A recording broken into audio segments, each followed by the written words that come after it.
peach eggplant, peach eggplant, peach eggplant, peach eggplant, peach eggplant, peach eggplant. That's a good beat. Peach eggplant, peach eggplant, peach eggplant, peach eggplant, peach eggplant, peach eggplant. That's a good beat.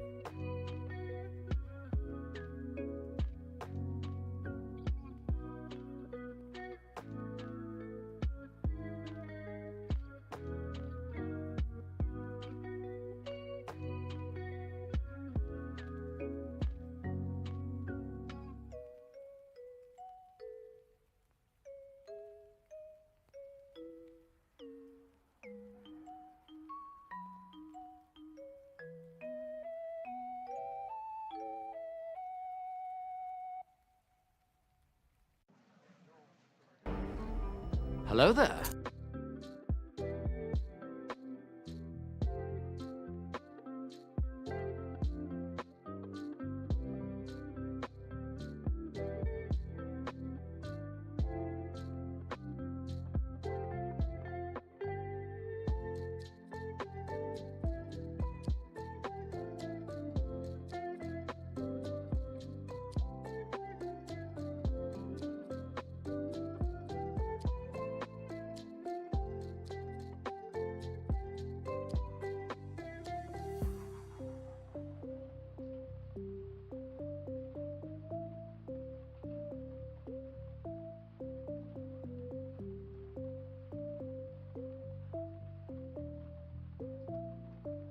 Peach eggplant, peach eggplant, peach eggplant, peach eggplant, peach eggplant, peach eggplant.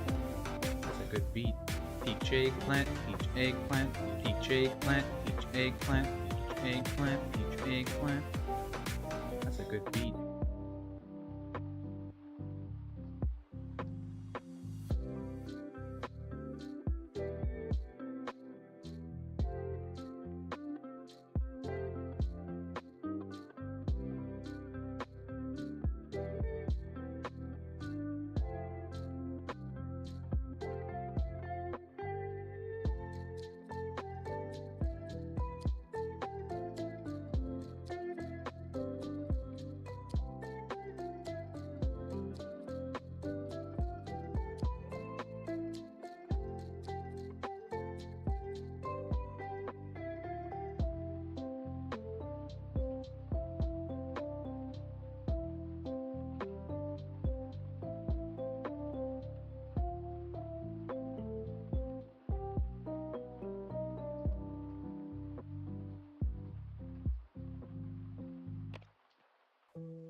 Hello and welcome to another episode of the Ferret64 live show. That's right, we're coming at you live every week on Twitch and YouTube. That's right, or you can get the edited, I guess not really edited, but you can also watch the show on Spotify and Apple Podcasts and other places as well after the footage gets re-uploaded to those sites with a few little tweaks and changes here and there. I am Yummy the Ferret, and we are here for another amazing episode. That is right. We got SAROS to talk about. I have to give an apology to R.E.P.O and everyone who has played that game. GameStop has decided that they want to buy eBay. Resident Evil Requiem, we're still talking about this stupid DLSS shit, and so much more. Coming soon on the latest episode of the Ferret64 podcast. All right. I hope everyone is doing fantastic today. Don't forget, if you are a part of the Discord or if you are in the Discord, you may join the show anytime that you please, just as long as you say, hey, I have something to say about this, I can bring you on in. If you don't have anything to say, then just sit back, relax, and enjoy the show. Today, we are not doing Jeopardy. I did not have enough time to make a new board this week, which may happen periodically. So, just an FYI, of course. And then also,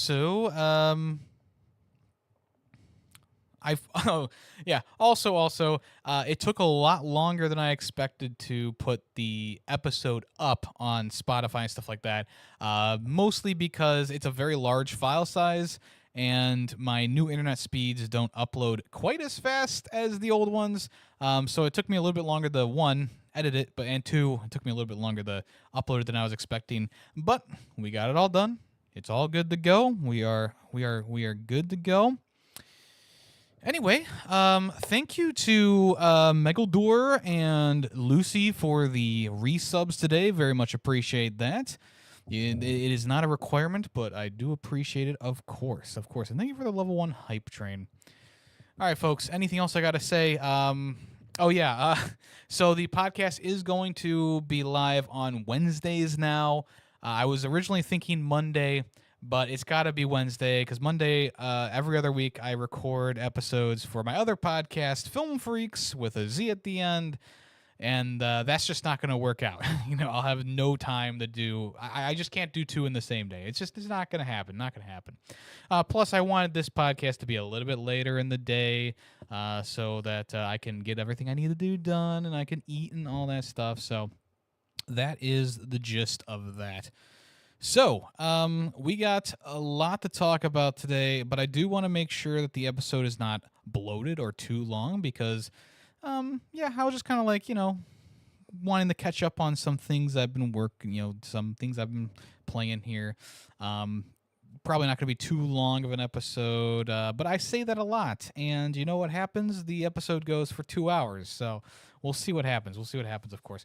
Let's go ahead and bump into our first part of the show, which is going to be my first impressions of SAROS.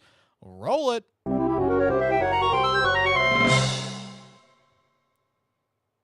All right. So, what is SAROS? We're playing it on the TV back there. Footage courtesy of MK Fire and Ice. Really good YouTube channel for just getting gameplay. So, thank you so much. Love that. But SAROS is the latest game from House Marquee. And this is the same developer as Returnal. If you don't know what Returnal is, it's a roguelite third-person shooter where you play as someone who is trapped on a planet with a time loop.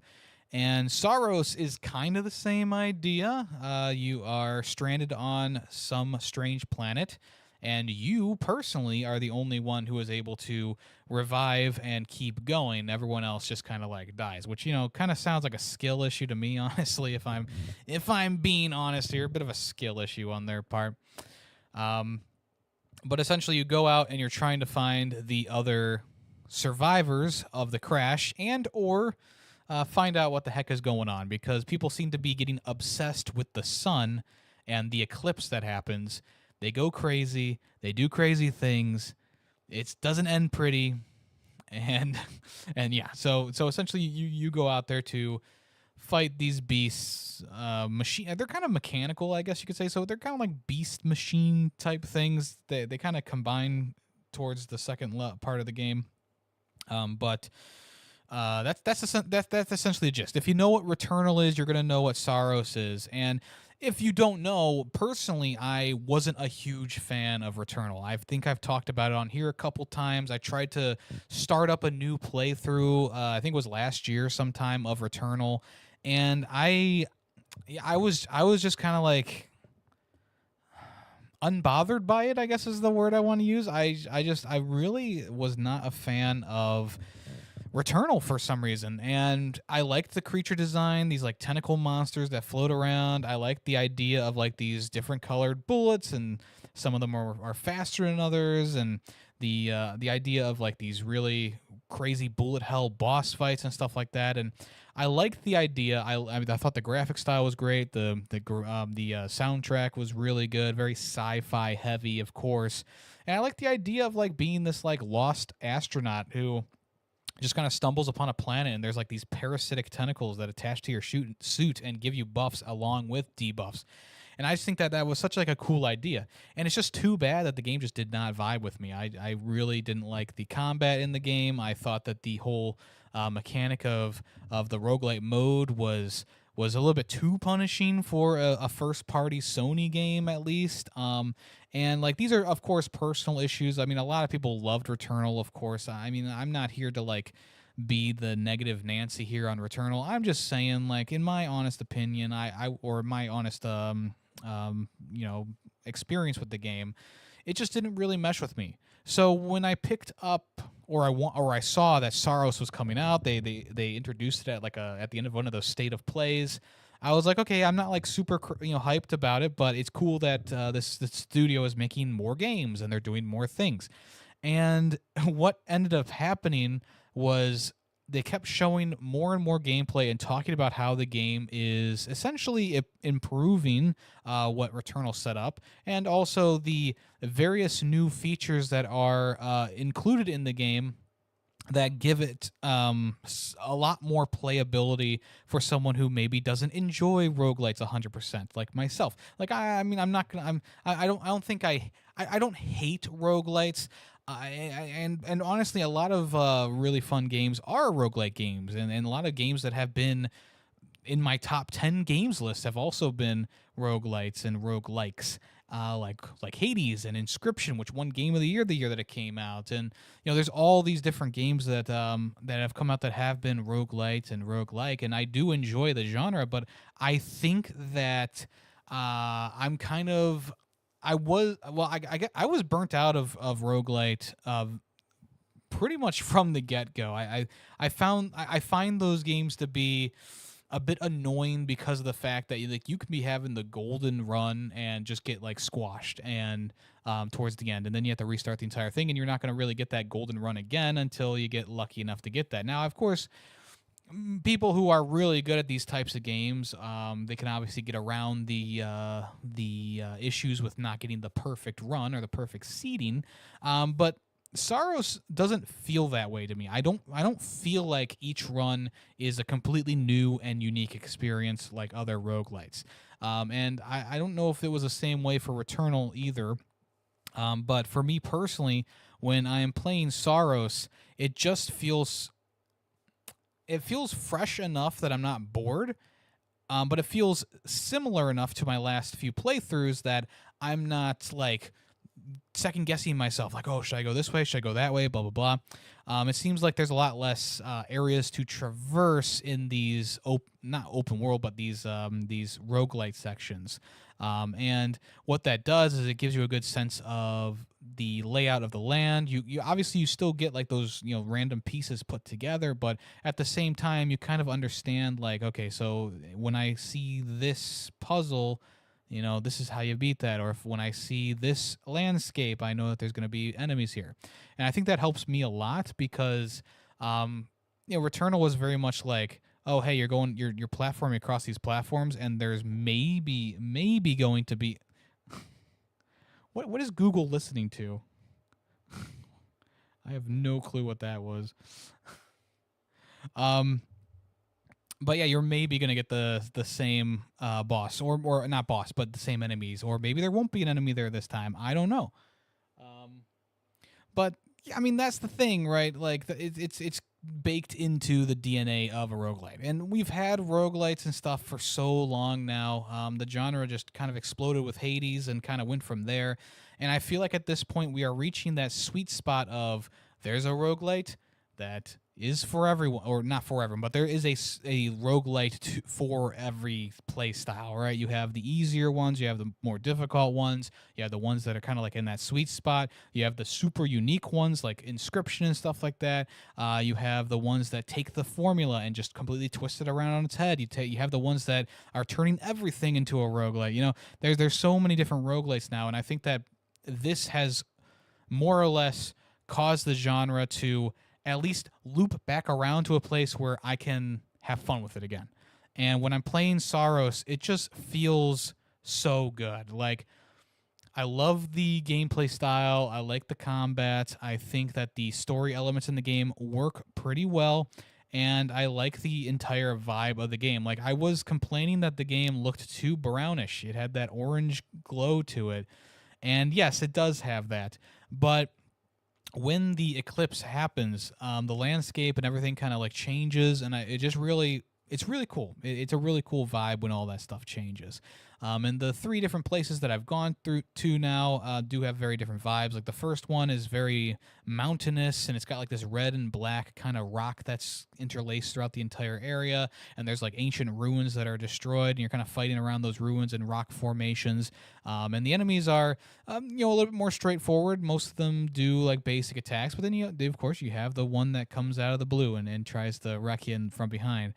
The second area is pretty cool. It's like being inside of a machine.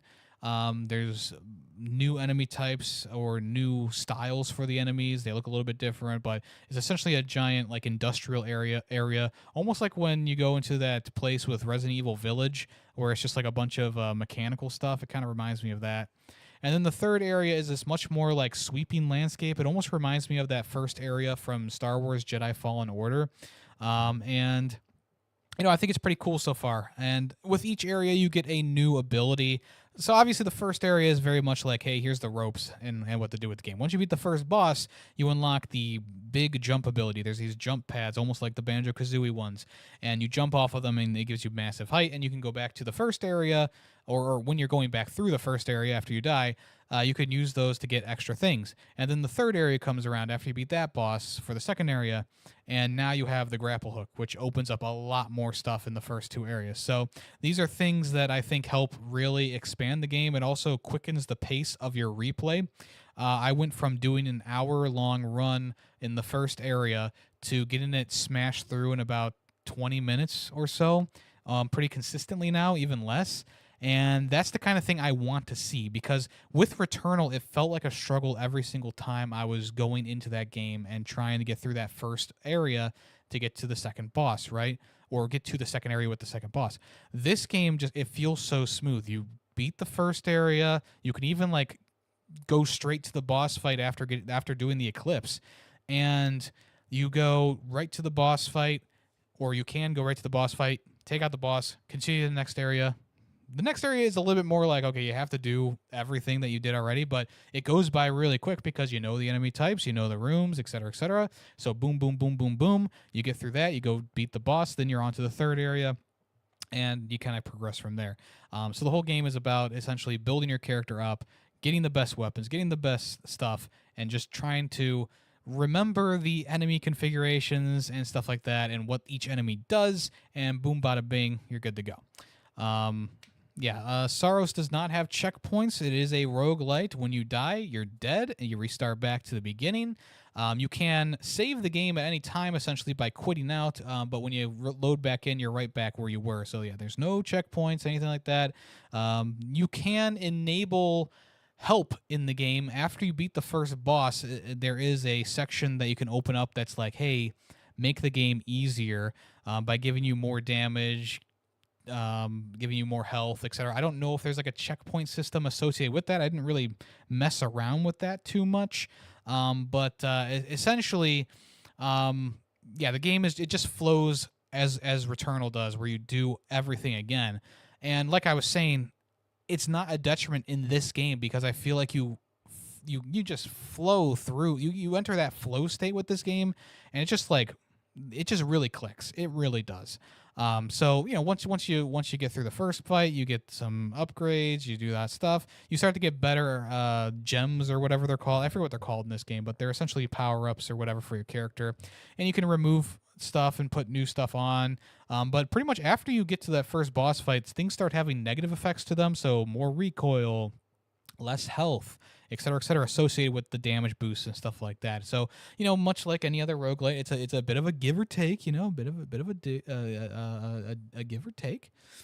So, yeah, I mean, there's a lot to enjoy about SAROS so far. I'm very much enjoying my time with it. I think that it is one of those games that isn't usually my style, but it definitely has got me hooked. It's got its feelers in me, and Callus was obviously a bit shocked that I bought the game, but I was a bit shocked that I was enjoying it as much as I was so soon after starting the game. Like, it wasn't really too far into the gameplay loop that I was like, boom, bada bing, we're here, we're having a good time. And I don't care that I'm dying or whatever. Just go back. Just run it back, folks. And it really does help that, unlike Returnal, I don't want to dog on the game too much, but Returnal, I felt like the boss fights were just so annoying, one, and boring, two. And with SAROS, it's one of those things where it's like the first boss fight was so much fun, I just wanted to do it again right away. And then the second boss fight was also another one that's like really fun. They're not like, so far the boss fights haven't been overly difficult. And maybe it's just because I'm really good at gaming. Maybe I'm just a god gamer. I don't know, folks. I don't know. I'm just saying. But also, I do think that they trimmed down the boss fights to be a little bit less chaotic at times. So, like, if you know Returnal, the first boss fight in Returnal, it's just like bullets everywhere. Like, you literally, like, you have to dodge side. It's almost like Cuphead in a way. So, you dodge side to side, you're jumping over things, et cetera, et cetera. But with SAROS, there's a little bit more room to breathe between the onslaught of attacks. So the first boss is like this, kind of like, it almost reminds me of that tree from Neo. Why did I say Neo? It almost reminds me of that tree from Neo, where it's like just kind of stagnant in the middle of the field. But it does all these attacks at you. It like throws stuff at you. So it's kind of like that, where it throws like waves of energy at you, and it shoots these homing missiles every so often, and all this kind of stuff. And the weak point is the little like eyeballs that pop up around on the field. And you shoot the eyeballs, and then the core opens up for you to hit it. But it's not just like, oh, shoot it for as much as you can and then leave.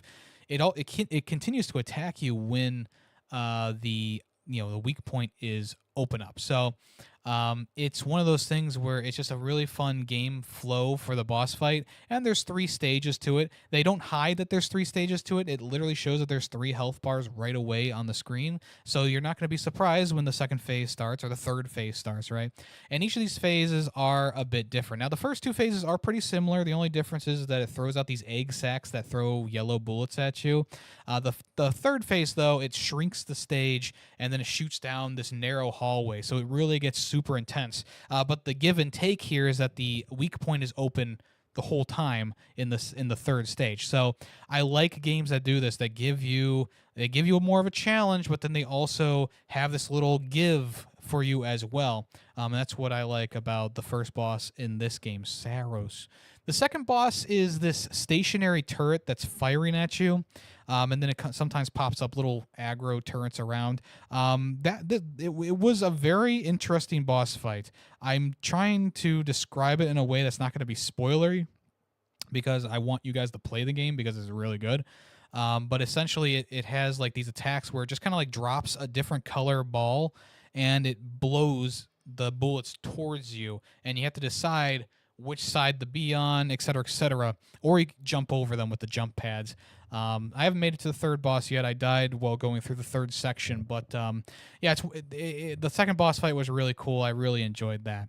So you might be wondering, what's the deal with all these different bullet types? So we have blue bullets, we have yellow bullets, we have red bullets, all these different, these three different main things going on. And the blue bullets are pretty cool because you can activate a shield that absorbs the bullets and gives you a special attack. So this is another part of SAROS' amazing job at doing a give and take. The enemy shoots homing projectiles at you that are blue or light blue. You absorb them into your shield and then shoot an energy shot back at it, or whatever you have equipped at the time. There's a couple of different things for that. What am I thinking of? The yellow shots usually start to appear when the eclipse happens, and these shots can be absorbed by your shield if you get an upgrade, but even though you're not going to be damaged by the initial hit by the bullet, the corruption will eat away at your armor. So the more corruption you have, the less health you have. The way to dispel that is by shooting your special shot. So absorbing blue ammo, bullets, or whatever, and shooting them back. So that's how you dispel the corruption. Red shots instantly stun you. So do not take a hit by a red bullet at any cost, because that is going to be a bad day for you. It'll break your shield, stun you for a couple seconds, leaving you open to attack, etc., etc. So those are the three main shots there. Those are the ones that I've seen. Of course, there are other versions of these shots. Like there's like this wave attack that goes across like the floor. They have to jump over. There's like melee attacks that the enemies do that you can't like really do anything about other than dodge. So it's got like some core basics in there, but I really like this new bullet technology. I really love using the shield. I think it's a great idea. It really adds another dimension to this whole like combat system where it's like, okay, instead of dodging these bullets, I'm just going to activate my shield and absorb them. And that really changes the way that your mind works while going through the fights, going through these battles. And also keeps you on your toes, because there's some enemy types in the second area, they'll shoot like blue shots at you in like this really like fast pattern, so it's hard to see exactly what's there. And they'll put a red bullet like every like 3 shots. So like you're absorbing the shots, and all of a sudden your shield goes down. You just get hit by like 15 bullets, and you're like, oh well, there goes that run. Luckily though, there is an upgrade tree, so you can get revives. So if you go down during a fight, you can get revived. It's like a one-time ordeal, of course. Then there's also ways to improve your health, improve your adrenaline, improve your shield strength, and how long you can have it activated. Improve the rarity of gear that you get, like more high-level gear that you get, et cetera, et cetera, et cetera. It's all the basic stuff. There's also purple currency you can get on top of the like experience you get, and this purple stuff is used for the more higher quality upgrades. Luckily, if you die, they stay with your character, so make sure you collect those whenever you see them. The regular experience points, I forget what they're called right now, those get like a deduction based on your performance during the game if you die. So you still get a lot of points. Like you still get like over 1,000 if you survive through the first area and into the second one. It's one of those things where it'll take a chunk out of that for your death fee or whatever you want to call it. So I mentioned the story earlier. I mean, look, the story's fine. It's going to be a vessel for the game moving forward. I've seen the articles about like a fake version of the story that was circulating around. I just want to say, don't go on Twitter. That site is so cooked. If you believe anything you fucking read on Twitter about this shit, yeah, you need some help. But yeah, I mean, it was pretty quickly disproven by people who actually had played the game. I did not want to spoil myself, so I stayed away from that topic. But I did see the fake article or the fake story that was circulating around, and I knew it was bullshit from the beginning. Because it's like so outrageous. Yeah, so I don't want to talk about it, but just know that I know about it. Let's see. Also, the voice acting in the game leaves a little bit to be desired. The main characters in the game are fine. Like, I'm not gonna sit here and like praise the voice acting or say that it's good. I just think it's average voice acting. I feel like maybe we could have had a bit of a better performance from some of these people, some of the actors. Like, no hate towards them at all, of course, but it's one of those things where it really takes me out of the game when you just get a very stale line delivery in the middle of everything. And like I said, it's not like the story is super important to the rest of the game, but you know, it's nice that we have these characters to interact with who we didn't have in the first game, like the first Returnal. In Returnal, you really don't have any other characters to bounce off of other than like your imaginary friends, if I remember correctly. Like there's obviously characters, but they're not like there in the game interacting and talking with you as a person. Also, once you get through the second boss, you open up a new path that is a more challenging path that gives you higher level rewards. The enemies, there's more enemies, they're tougher, and there's also like 2 mini bosses at the end instead of 1, which can cause a lot of chaos. So this is also something that you need to weigh the pros and cons. Like, do I want to try and get through this harder version for a better weapon than I would have gotten, or whatever, right? Whatever's going to be at the end there. Do you want to risk that, or do you want to just go through the game as normal and see how far you can get with the basic gear? That is completely up to you. So, at the end of the day, SAROS has been quite a surprise for me personally. As I said before, many times, Returnal, not my jam. Not my jam. I've tried playing it multiple times. It is just not my jam. And, oh, wow.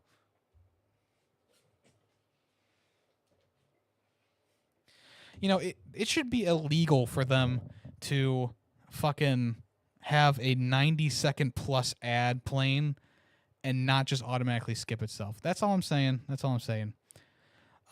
So at the end of the day, we're here. We're playing SAROS. I enjoyed it a lot. I am enjoying it a lot. I'm in the 3rd section of the game, and it's not a grading experience. At least not so far, I should say. I am very much like, yeah, it's fun. I enjoy the combat. I'm enjoying the vibes. I'm enjoying the creature designs. I think that it's pretty easy to pick up and play as opposed to Returnal, which is much more hardcore. I think there's a lot of more player-friendly options in this game. I mean, yes, of course, there are the handicaps you can equip to your character, but just in a general sense, like just playing the game in general feels more playable. 100% feels more playable, and it eases you into it, I think, a lot better than Returnal did as well. And I also feel like the vibe of the game and everything kind of working around that definitely works together to make a better experience, in my opinion, than Returnal did. So, maybe people are going to like Returnal better who are Returnal fans, or maybe they'll switch over to SAROS and like this better. I don't know. Decide for yourself. I feel like if you like Returnal, you're gonna like SAROS. But also if you're like me and was like, I get the vibe, I like the vibe, but I don't like the game, SAROS is definitely a step up from what Returnal was in a lot of different ways, in my opinion. Of course, as always. The only other thing to mention here is that if you don't like Returnal, you're most likely not going to like SAROS. It's still a hard game. It still has its moments of like, how could I have seen this coming type thing where an enemy like hits you from behind or does like a really quick attack. Like, there's still stuff like that are going to be things that hamper like maybe the more casual gamer, or maybe someone who isn't as well versed in these fast-paced shooters than someone else. So yeah, if you didn't like Returnal, or if you've watched gameplay of Returnal, or even of SAROS, like, yeah, obviously there's gonna be people across the board of the gaming universe, and yeah, this game's not going to speak to everyone. It's not going to be everyone's cup of tea. I'm just saying, from my experience and from where I'm at in my gaming career and all that different jazz, This one is working for me. It is clicking with me, and right now it's in the running to be a game of the year. So, that's just me. But let me know what you think in the comments below. Or in the live chat if you're in the live chat. I don't think many people in my community have played Saros yet. Actually, I think I'm the only one at this point, which is a little bit disappointing because I think the game really does deserve some pomp and circumstance here. But it is what it is. I took a chance on Saros, which I take a chance on a lot of games, but Saros was a big chance because of how much I did not enjoy Returnal. So it was my cross the bear, as one might say. Very good indeed. That's Saros. Do I give it a thumbs up? I'm giving it 2 thumbs up, folks. This is a 2 thumbs up first impressions. Just like Pragmata, this one, I think you're going to like it. I think you're going to like it. Saros, it's really good. We really love Saros. El Returnal, So yeah, I'm giving this one 2 thumbs up. I'm very much enjoying it, and I'm working through that third area now. I had to restart my playthrough last time I was going through it because I just felt like I was doing so terrible. Like I was down to like 10 health going into the first boss fight, and even though I beat it and all that stuff, I was like, I'm just gonna quit out here, restart, go fresh on this one. And I haven't gotten back to it since, but that was yesterday. I'll probably play more today.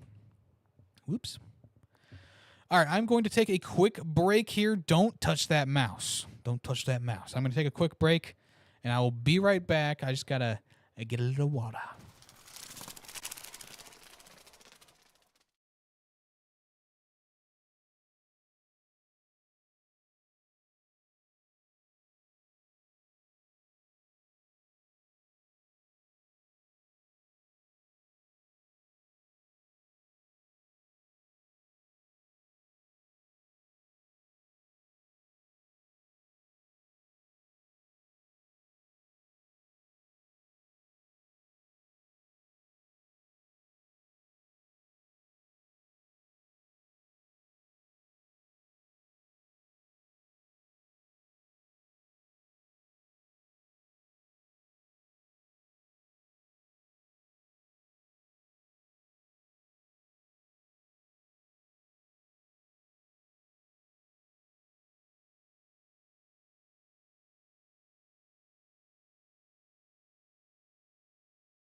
Whoops, wrong screen.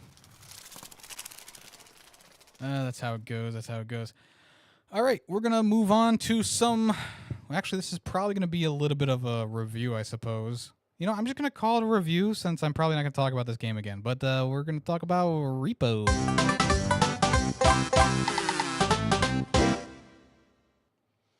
All right, so R.E.P.O. We have Maztec Gaming live stream up here. I played this live with him yesterday as of recording this on Tuesday. Tuesday. I keep thinking today's Thursday for some reason.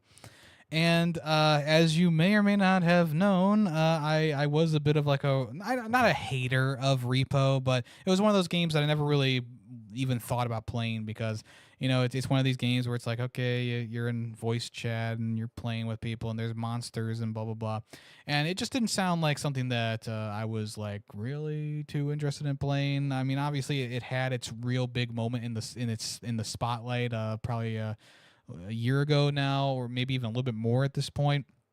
And it much like the other friend slop games, I know I'm also not super crazy about using that genre determination or that genre naming convention right now. But in the genre of these friend games, it's pretty fun. I mean, I've played a couple of times now, and the first time I played it was when I was I played with Squid Daddy and some friends, and it's just like such a fun game to kind of just dick around in. Like, obviously, there's an objective you need to do. You need to collect items and get enough money to move on to the next area. And you need to, skate around the fucking monster, right? You don't want to get caught. But also at the same time, it's also about friendship and building bonds and all that shit. I was apprehensive about going into the game originally, just because once again, it just seems like one of those games. It goes viral, everyone's playing it, all the streamers, all the blah blah blahs, and it's one of those games that it's around for a little while and then it just kind of dies off. And even though R.E.P.O hasn't necessarily died off, it certainly still has an audience attached to it. Obviously, it's not as big anymore as it was back when it originally came out. And of course, there's other games that tend to take the spot of these games. So, R.E.P.O is the big thing for a little while, and then boom, it gets knocked out of the way by Schedule 1, and then Schedule 1 gets boom knocked away by, the next thing on the list. These friend slop games are very much like flashes in the pan. Like, they have their moment to shine, they get an audience, and then most people move on while having some audience be retained for that game. And games like this, they really need to have their content be pushed super fast. So once a game like this releases, they have to boom, boom, boom, keep their audience's attention, because the next game is right around the corner. That is the gaming landscape at this point. You might make a game that sells 1 million copies on Steam, and it's a top seller for that month, and it goes worldwide, and people are playing your game and streaming it and having fun with it. But the next thing comes out, boom, you're yesterday's lunch. You're moldy, you're in the fridge, you need to be thrown out. And that is just how quick the gaming landscape moves. You go from one game to the next, and there just does not seem to be any pause to sit on something and let it simmer. And I really haven't felt that way since like the COVID era, the COVID era. Dun dun dun. Like, oh my God, the COVID era. Don't say those words, Yummy. There's another virus right around the corner waiting to scoop you up. And it was really since then that I feel like the gaming landscape changed a little bit to just be so quick paced, like very short attention spans for these games. Even the single player games that get high praises like Resident Evil and stuff like that, even Pragmata right now is being shuffled behind the list of games that are coming out, like SAROS, as I just talked about. During COVID, it was Among Us and Fall Guys are pretty much like the big hitters in terms of indie games, and then you had Animal Crossing and Doom Eternal, and those were kind of the games that laid the land for the COVID era of gaming. Those are the games that kind of people gravitated towards. And yes, there were other games coming out during this era of gaming, but really people sat on these games for quite a while. And even though there were a couple other ones that kind of popped up here and there, I can't sit here and name every single game that came out during the COVID era, but I will say that like that was kind of the last time I felt like there was a pause when games came out that actually lasted for a little while. Like people talked about those games for an entire like half a year, maybe even more. And now you get a game like Repo that comes out, and yes, it was a success. But it was just a game that was in the long line of games that is now continuing to keep going on, that has like this same similar genre where you play with friends, you have this voice chat implementation and stuff like that. And it just kind of like nowadays you go on Steam and you see like, oh, here's the next best thing, this one about like people trying not to shit their pants or whatever, and it has this moment to shine, and people play it, they laugh at it, next week out of people's minds. I don't even remember the name of the game, honestly. So it's this feels like one of those games that it was early enough in this whole friend slop cycle to have longevity to it, right? And for me personally, it does feel like a game that I will boot up with other people from time to time, simply because it is such a fun, and I mean, it's not wholly unique, but it is such a fun like little concept. I like the character designs, kind of like little Muppet characters. And essentially what happens is, when you die, it's just your head that's left there, so you have to like revive your friends' heads, and they can speak through the head to you, so they can either try and mess you up by screaming or talking or whatever when there's an enemy around, a monster around you, or they can give you hints as to where other players are or something like that. So it's this nice little thing that's like, yeah, really really cool that they are integrating these like different, whatchamacalls, these different gameplay elements into this game.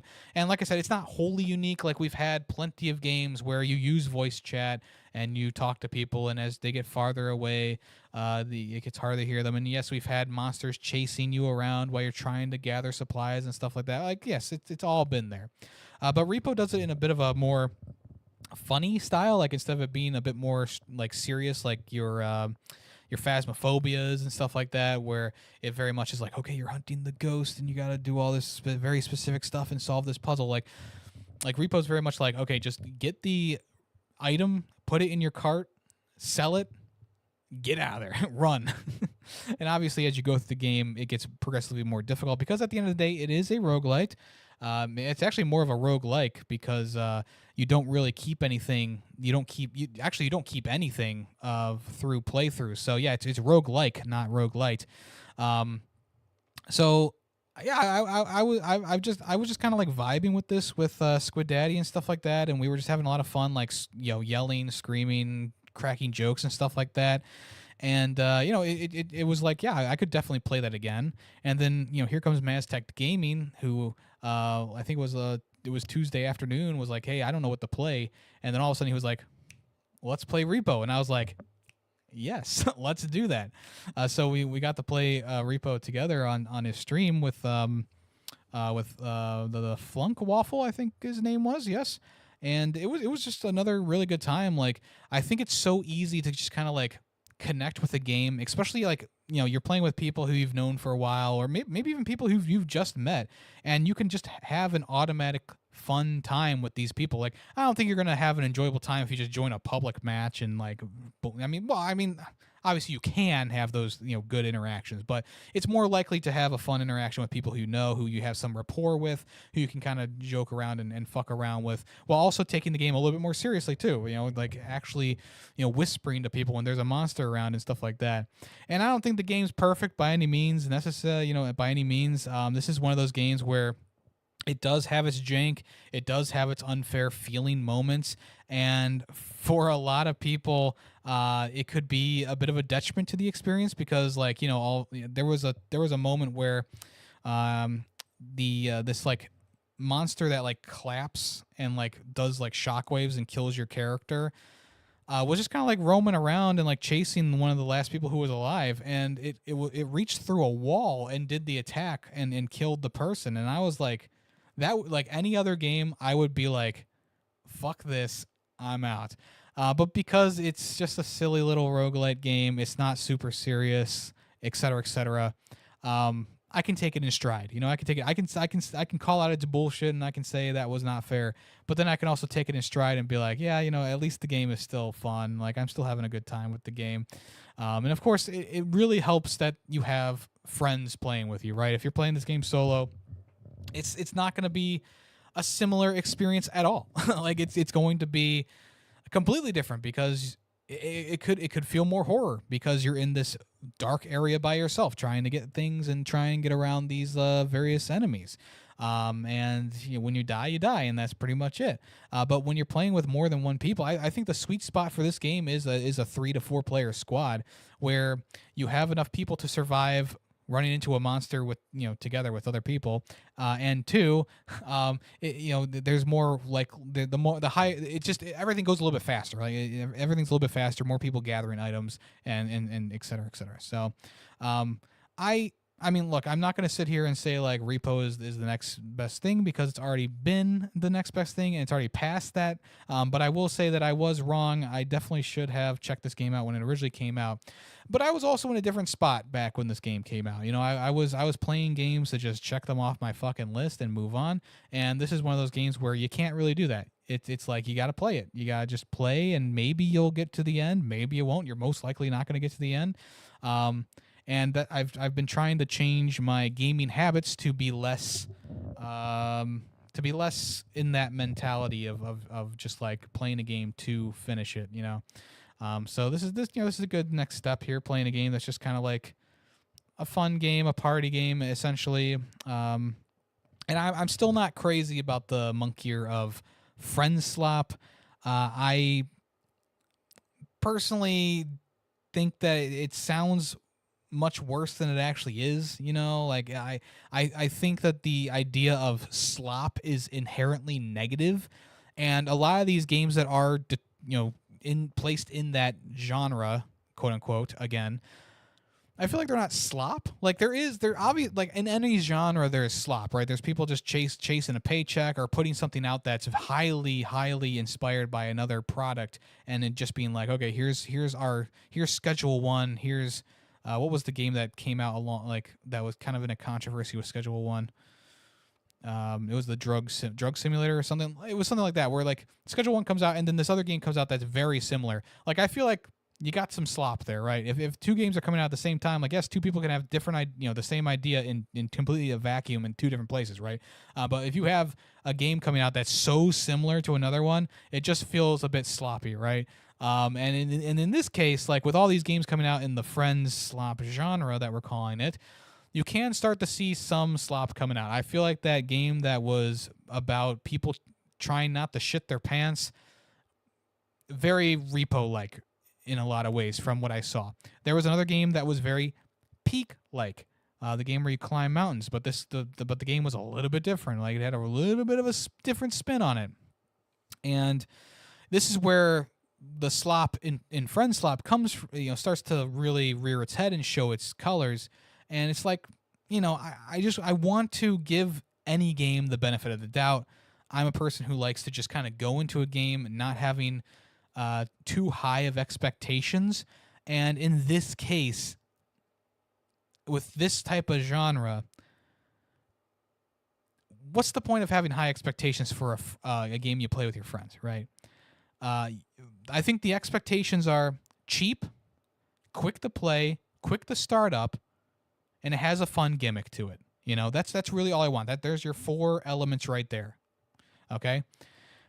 And if it has those 4 elements, I think you're going to have a good time.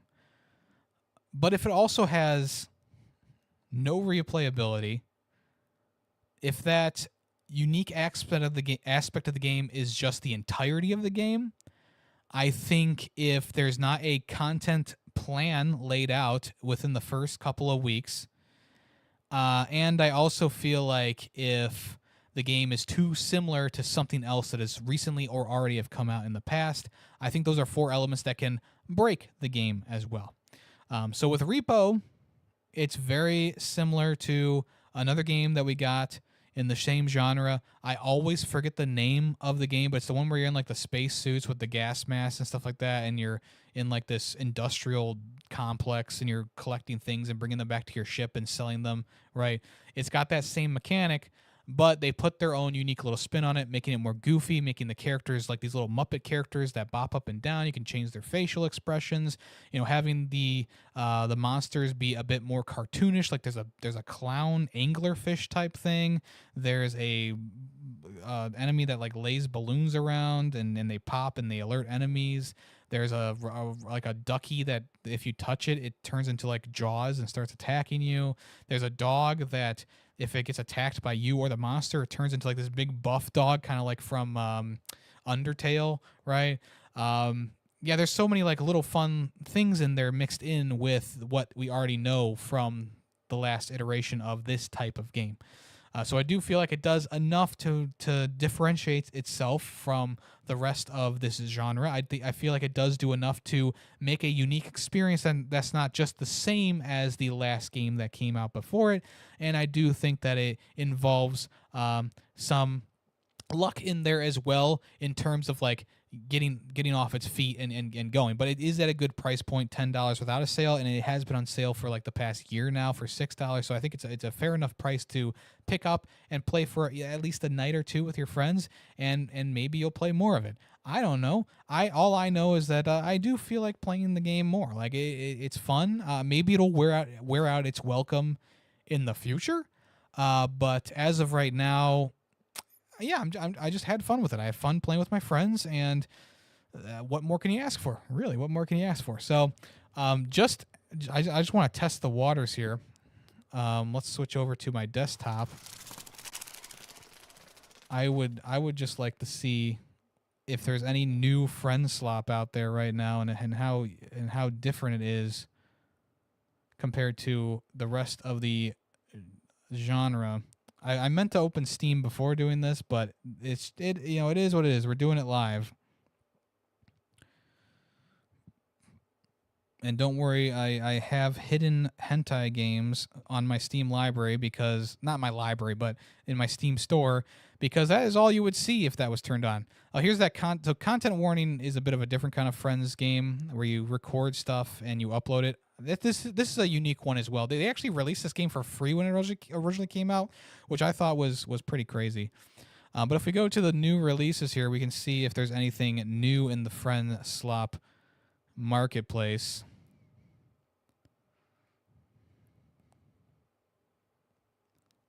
No, doesn't look like it. So yeah, we don't have anything new right now. Oh, here. Okay. I should have known. Pitfall or Pratfall? Pratfall. Here's a new kind of like a Friend Slop game right here. This is the one that I thought was pretty closely related to Peak, but you're going underground, I guess. But yeah, here's the next. Here's one here. Yeah. Gamble with your friends. This came out May 1st. So online 1 to 6 player casino crawler. So yeah, we have another game that kind of looks similar to other ones we've seen. RV There Yet. This is another one that's kind of in that same genre. But this one is also a little bit more unique because you're essentially trying to get this RV across like a forest or whatever. Is there anything else coming to? Yeah. I don't know. I don't know if that was interesting or not. Probably not. Probably not. But yeah, that is that. All right. So we are going to move on to the next part of the show, which is going to be some news.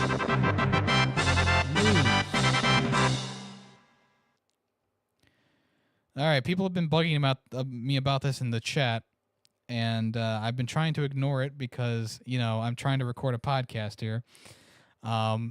But the Star Fox Direct literally happened while I was recording this, and I didn't even know that this was coming. So it doesn't make a lot of sense. I mean, it's funny because usually Nintendo puts this kind of stuff out early in the morning or kind of midday, especially if it's like a Direct like this. It's kind of like towards like the 3 o'clock era or area of time. Why would they release a Star Fox Direct at 5:30 or whatever, right? Like, what are they thinking? So, you know, I have an idea of what this probably is, and I am interested in seeing what they have here. I'm going to turn down the volume a bit. But I mean, like I said, I think I kind of know what this is going to be. Especially because the Mario Galaxy movie kind of set something up here.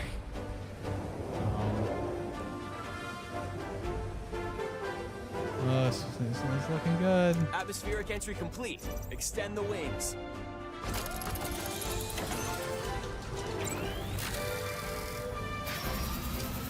How long is this? This is about 10 minutes long. G-diffuser systems check. Sound off, team. So I mean, this. Slippy here. So far, Oh so man, good. what they do to my boy Slippy? This is Peppy. All systems go. I was hoping that they would do it in that anime Seems style. Fine. Let's go already. Very Enemy targets the up ahead. little like snippet Let's rock and roll. of Star Fox that we saw in the Mario Galaxy movie was really cool. It had like that cyberpunk What you're seeing Edge is Runners footage kind of of the look to game it. in action. While stage layouts Chromare have been kinda kept look the to it. same, the visuals have received a major upgrade. Oh yeah. So Slippy, is this? Stay in formation. So is Banter this between another remake characters of is Star Fox also 64? Now That you've is done it, my Slippy. Bogey on your tail. thing right now. Cover Oh, it me is a while Star I Fox fine-tune 64 my remake. sensors. Oh, you got him? Thanks, Fox. Yeah. So We need your help. I'm Star excited, but also Hey like, there, do we General. need another Seem a Star little Fox on 64? edge. This is the third What or happens fourth when remake things of this This game is now, Fox McCloud, or leader the of fourth Star version of this Fox game, because we had Mercenary the original Star Fox Prep the 64, we had the wings. 3DS We've got a version, job to do, Star Fox. and We're then gonna take the system back from Androids. Star Fox. One planet at a time. Didn't they do Falco another? They did another Lombardi version is of it, their right? ace pilot and Fox's rival.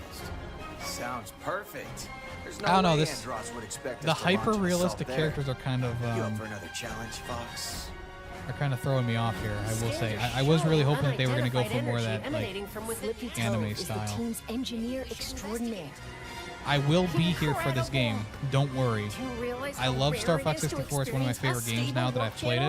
it. Did you see the distortions? That base is the gateway to the wider system. But I also Fox. think like Peppy Hare is their strategic mastermind. And I just think like we've already had Just this. a remake Hit of 'em this or quick and hit 'em whatever. hard. I don't know if we really need another remake of this game one for one. But I mean, you know, I haven't seen the rest of this trailer yet. So. But this, I mean, this is looking really good. I mean, it's probably going to be a Switch 2 exclusive. I'm sure. So this is looking pretty good. Do a barrel roll on the mission. All right, we got submarine there. Impressive work, Star. Let's see what the campaign will here. take We you got to the diverse information about the planets as you campaign. seek out the enemy's stronghold to restore peace in the Lilat system. Okay, so Corneria is a planet teeming with life and the beating heart of the system. right, yeah, they're just going through different levels right Fuchina now. is a frozen planet with most of its surface. I want to and see zone what's Still new. laser tech. Dogfights in all range mode Unit, don't let anything through. and massive boss battles. You can learn more about the characters and the Star Fox universe. Remain powered up, making All right, so it I got co-op ideal for mode, of novice pilots. course. That's pretty cool. A new In challenge mode. you can replay stages you've already Okay. cleared. Complete a variety of Oh, objectives nice. that bring They're new actually listing challenges out to each mission that you won't find challenge. in the campaign. Or no, these are unique challenges. Okay, okay. That's pretty cool. Find and defeat the lone red Shogun Trooper. Take on these challenges on either normal or expert Oh, difficulty. no, okay, cool, The cool. most points by clearing missions and taking down So we have an foes. online mode. Ooh, they brought You back can select Pigma. from Let's 3 fucking stages, go. each with its own rule set. Okay, this is pretty cool. Take out opponents and This is seize something that I was control of the hoping would be zone in, around like, the satellite towers on Corneria. Star Fox Zero back in the day. Oh, that's cool. I like that. Kind of like a capture the flag. Star Fox completed the objective. Kind of It's funny. Collect as many This reminds energy me of crystals Skull as and you can Bones, while dodging meteorites which I off know the might China. be a negative thing to say, but I think it's funny Or that retrieve mode where cargo you from are space capturing the pirates and take it area, to you your gotta base defeat in the other Sector players Y. and capture the area. That is pretty much straight from Skull and Bones. Star Fox completed the objective. So it looks like we got capture the flag type You thing can there. create private matches with your friends online.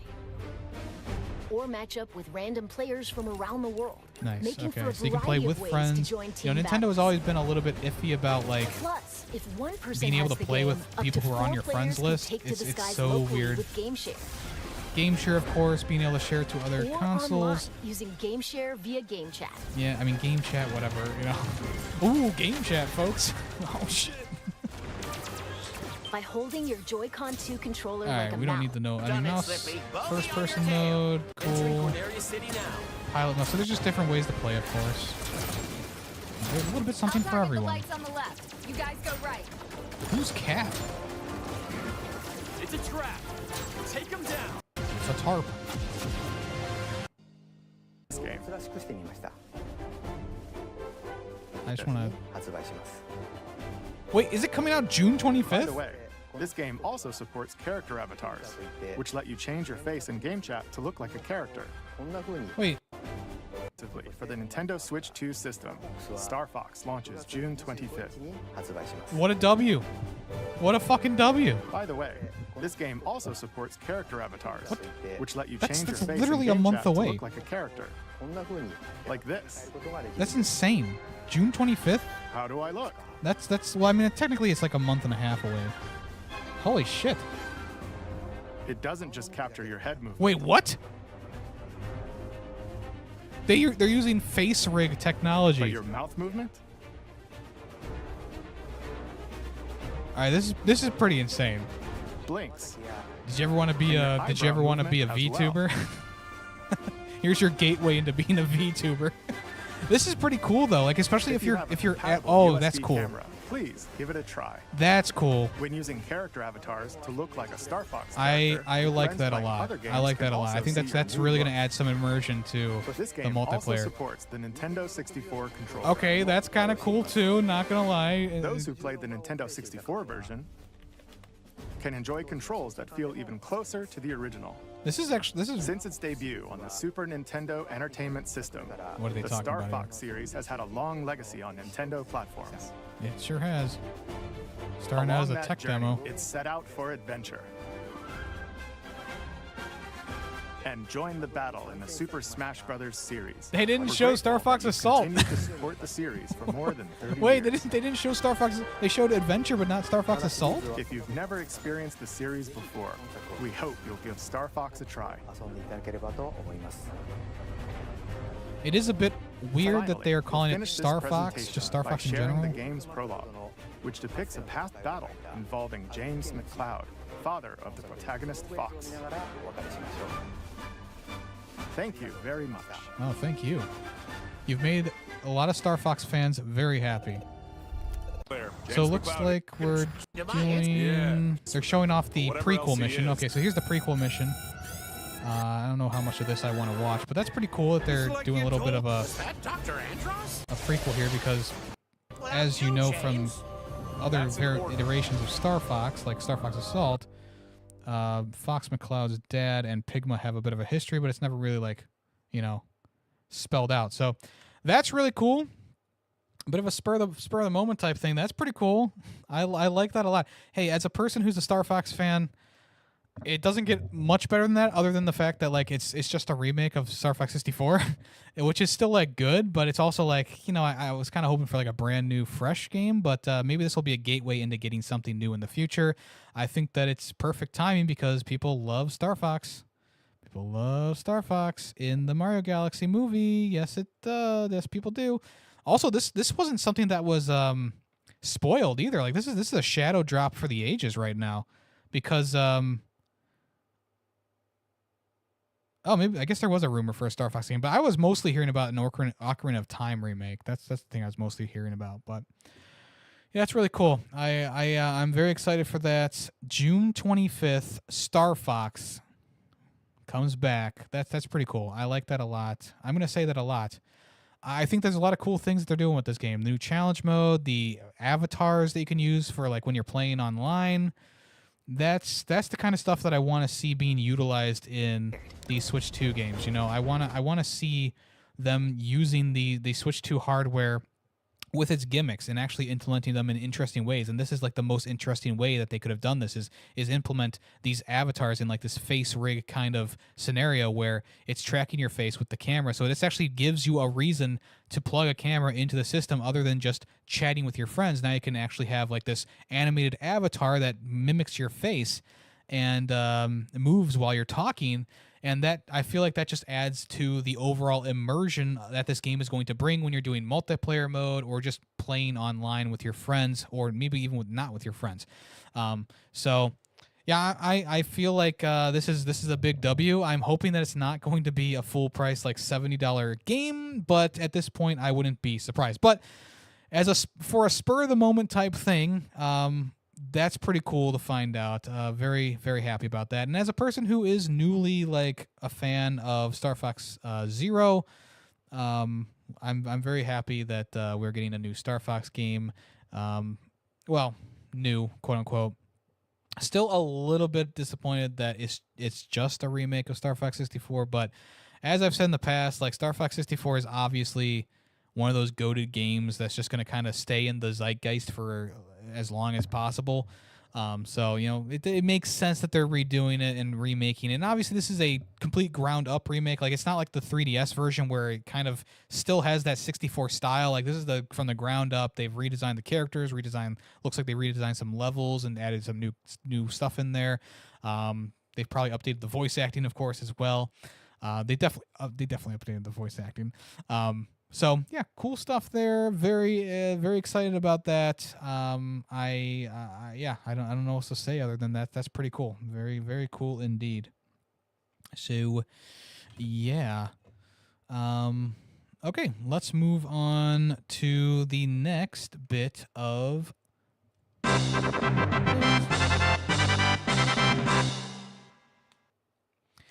All right. Have you ever wanted to know what it's like to have too much money? Or maybe have so much money that you don't know what to do with it? Well, surprisingly, the guy who owns GameStop is set to make a bid of $55 billion to buy eBay. eBay is currently up for bidding. If you don't know what eBay is, it's a place where you spend money to buy.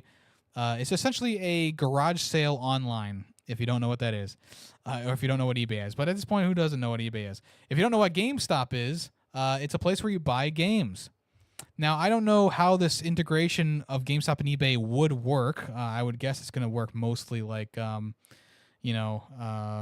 regular thing here. But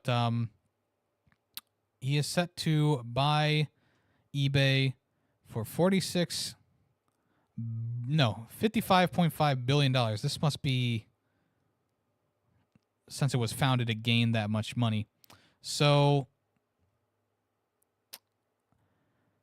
I'm pretty sure that this guy needs to get a loan for this. So he's not up front paying $55 billion.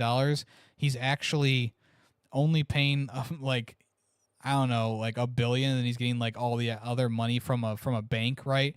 But he was quoted as saying something around the lines of like, "Oh, this is an investment. We're gonna make eBay the best it's ever been." Very Trumpian, I would say, his comments about eBay. And I don't know if this is like super serious or not. But the idea of the guy who, pretty much ran eBay into not eBay, but GameStop in the ground, getting eBay doesn't really sit right in my opinion. But it is a bit interesting that he's even trying to do this. It's also very concerning because there's so many GameStops that have closed down. I mean, around my area, there was 3 GameStops in my area at one point, plus an EB Games. So that was 4 game stores owned by the same company, right?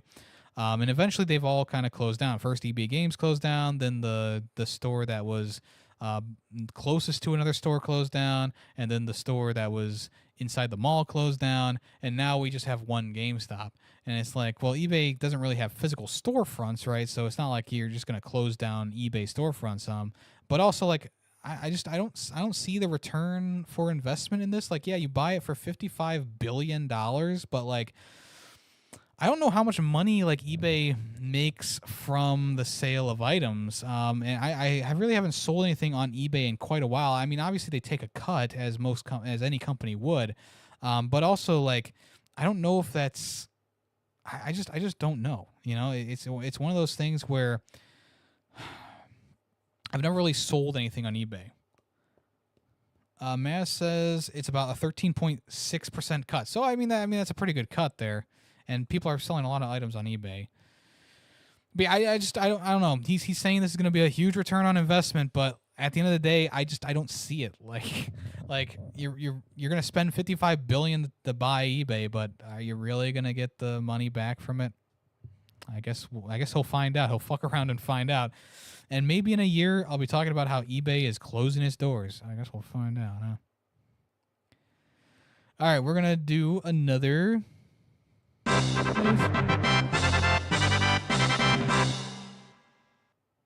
All right, so we got to go back into the DLSS 5 hole. I was hoping to not be in this hole again.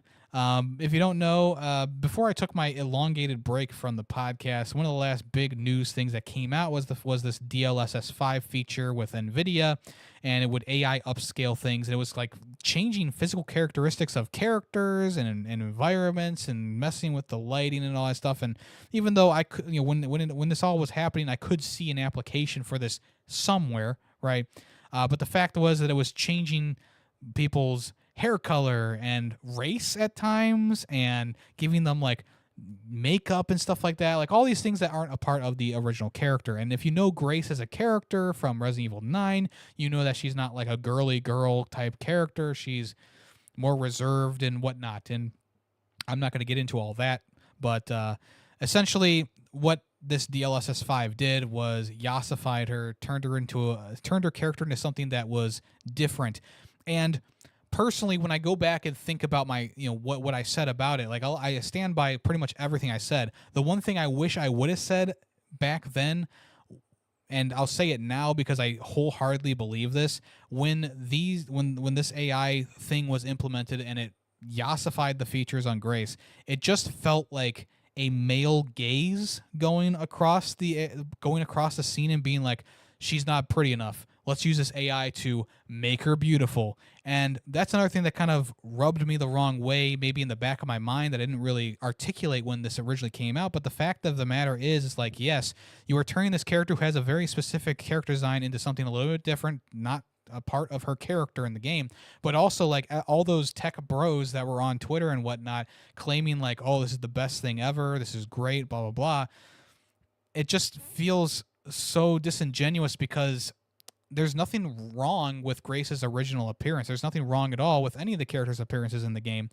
But what does rub me the wrong way is the fact that you think that a character looks better simply because you throw makeup on them, maybe you put a lower cut shirt on them. That's gross. And video games are not made for you to jerk off to. There are games for that. Go on to Steam, turn off your adult-only filter. Have at it. Why do you need to make every game sexual? And it's a problem. And the reason why I'm bringing this up is because this AI system was doing that. It was essentially making the character, quote unquote, beautiful. Okay? For the male gaze, of course. Not the male gaze, but the male gaze, the general male gaze, right? So I just feel like this whole thing just kind of, as I thought about it more on my break, I was like, yeah, it just feels more and more gross as I think about it, because this isn't just like an AI going in and being like touching up the lighting and touching up like maybe a few things here or there. Like this was like completely redesigning these characters to make them more appealing to a male audience, which is maybe not what was intended with this AI, but it's definitely how it's portrayed. Not portrayed, but it definitely comes off that way in hindsight, in my opinion. So we're looping back around to the actual reason why I'm talking about this. the developers behind Resident Evil Requiem say that the entire debacle with this DLSS 5 thing was the fact that there was a silver lining here. There was some sort of positive thing, and that was that a lot of players were commenting that they really liked the original game design of Grace and didn't want to see it changed, and that was a positive. And that comes from Masato Kumazawa, who is the producer for Resident Evil Requiem. And I think that this is such a great statement to say. I think this really sums up the entirety of what I was feeling about the game, about this whole situation back a couple months ago. He also continued to say, it meant that we got the design right, and points to the fact that Grace quickly established herself as a fan favorite, that people had such a strong opinion on her design. Now, I don't know if she's a fan favorite, to be honest. I think that she's a good character in the game, and I think she's a good other side of the coin for Leon's like gruff masculine exterior, masculine thing going on. I think that they got the character right in the game. Like, does she stutter too much? I don't really care. Like, there's so many little nitpicking things you can say about characters and stuff like that. In my opinion, it's like whatever. Like, she stutters. Like, it's a part of her character. Who cares? Do I think that she talks too much in the game? Especially during these moments where it's like she's talking to herself and she's like, "What's happening? Who are you?" And it's like, I get it. She's like the placeholder character for us. But also at the same time, like, I'm not walking into a room and seeing like a zombie eating someone's insides and going, "What's going on here?" Like, "Oh no, what's happening? What are you doing? Are you insane?" No, I'm not. I'm not doing that. I'm not that stupid. But I do think the character is portrayed well in this game. I think it's a good foil to what Leon is in the game. And yeah, I think that redesigning any character, whether they're male, female, or anything in between, is just inherently wrong. The developers have a vision for these characters. They have stories written out for them, backstories, voice acting, etc. The way that they design them is the way that they're intended to be. Now, of course, like I said, there is an application to this, like with Starfield, right? You take those character designs that I don't think are incredible, and you do make them look a little bit more realistic or whatever. There's something to be said there, but at the same time, like, I don't want that to happen. Like, I get the implementation of the DLSS 5. I get what they're going for, but also at the same time, I don't want to see it. I just want what the developers made, right? And that's kind of been my thing for a long time. Like, if you don't know, like, I'm not huge into the modding community because I'm a fan of just playing what the developers intended for me to play. Do I hate the modding community? No. I like what they do. They do a lot of cool things. I've played mods that are better than base games before, okay? That's just the thing. But for me personally, I don't tend to gravitate towards modding my games because I like what the development and the intent of the developer. And this is the same thing here. I don't want to use this DLSS 5 from NVIDIA because I want to play the game as the developers intended. Video games are still artwork at the end of the day. They are still a form of art. And when you throw AI into the mix and it changes characters almost completely, there's a problem there because now you're erasing what the intent of the developer was, the human was, and you're going, no, this is better because it adds makeup to the character and it gives them a piercing and it changes them to being white. And when that starts happening, then you know we're cooked as a species. So that's all I wanted to say about this. I want to add on to my thoughts before because more things have come to me in the months since this whole thing hit the second tower, and I just wanted to get that off my chest because I think it's very important to say that. I just think it's important to say. And maybe you were thinking about it, maybe you weren't thinking about it at the time, but hopefully now I've maybe opened a little bit of a door in your mind to go, oh, well, okay, now I have a problem with it because it is sexualizing the characters and it is changing these very obvious things about these characters. I mean, hair, like, I know it sounds like a minuscule thing. Changing the hair color is weird, okay? Changing the race of the character is 10 times weird, and we saw that happen in these AI shots. You can actually still go and whoop, whoop, whoop, whoop, whoop. They change the shape of the eyes to make them more Asian looking. And once again, like there was a human hand there that shaped and molded those eyes. Why are we changing that? I don't know. I don't know, Reggie. All right, let's move on to the next thingamajig.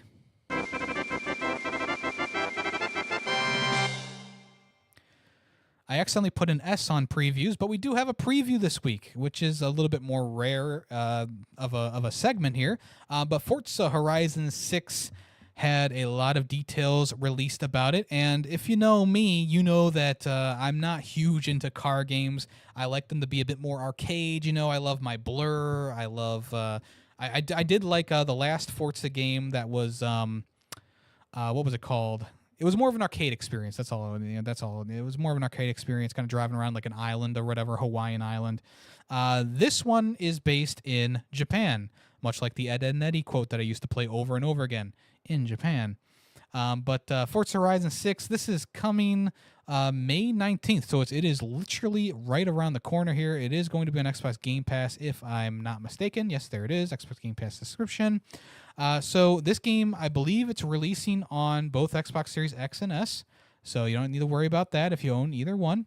On the Xbox Series X, quality mode is going to run in 4K resolution at 30 FPS with increased visual fidelity, while performance mode will target 4K resolution and scale dynamically to maintain a smooth 60 FPS. So in the case of a 30 FPS game, a racing game, you're going to see the frames per second a bit more than a normal game.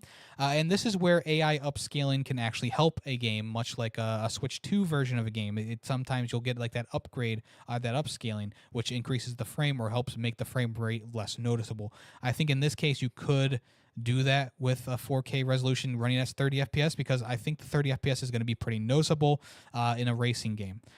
So there's an implement where you can use AI to actually do a net positive there. You're not hurting the integrity of the game or the vision of the game, but you're just improving the game in a way that is going to be a net positive for players and for the developers.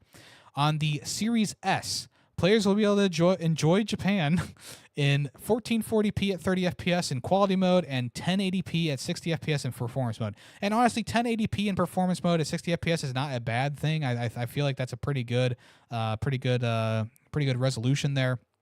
1440p and 30 FPS, you're probably not going to notice too big of a difference between the two there, but it is nice that they're still supporting the Xbox Series S, which they kind of have to, because they ball and chained themselves to that.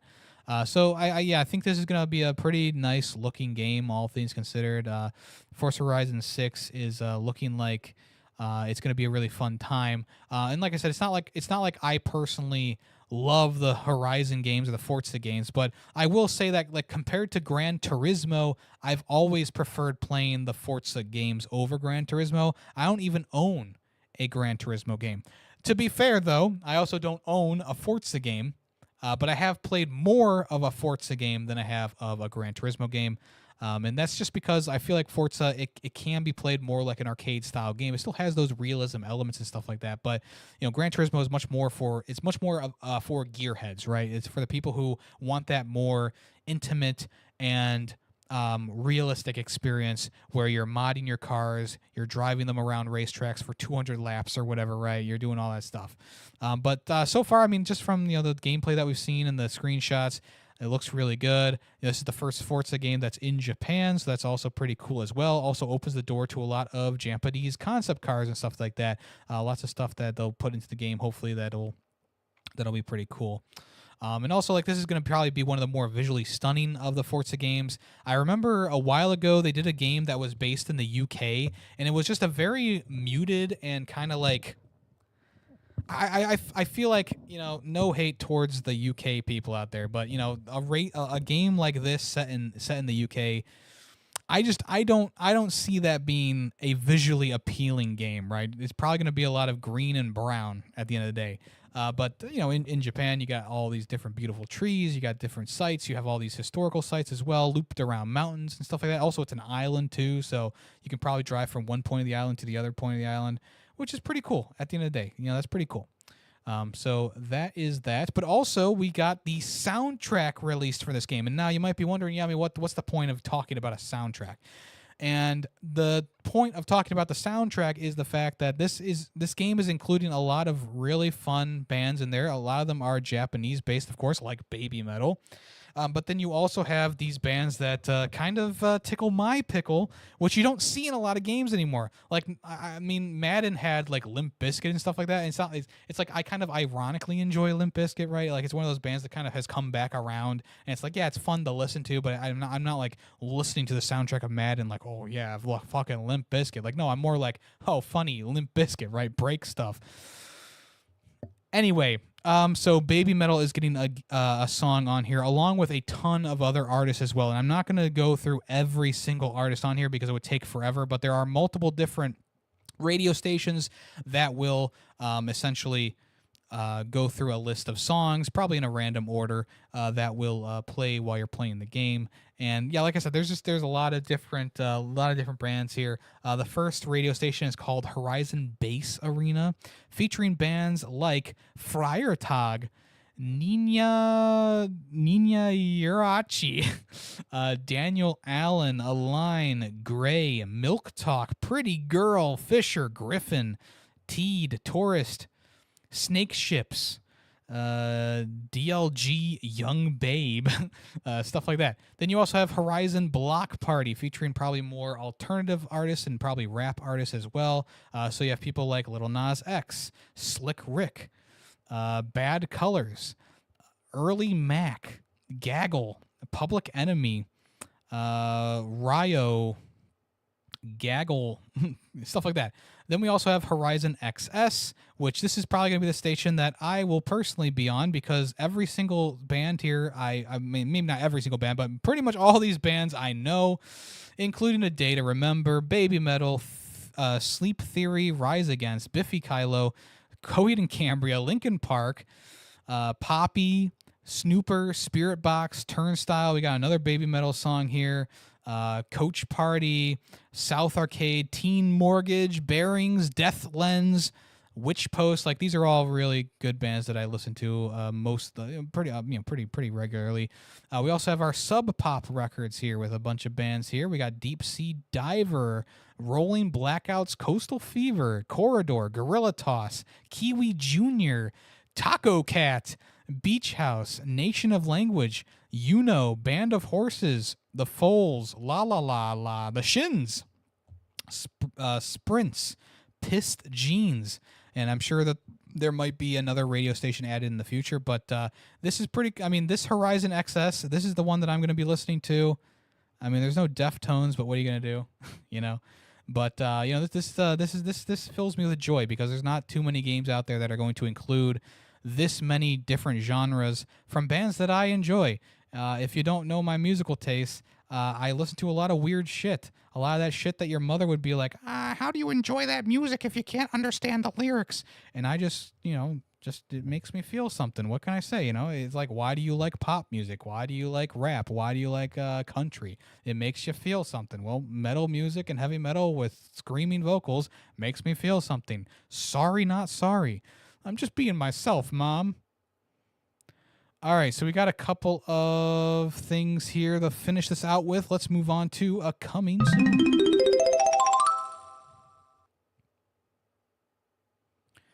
All right, May the 4th came and went. Not too much happened, but we did get a release date for Star Wars Galactic Racer, and that is going to be October 6th. You can pre-order now for all the different platforms.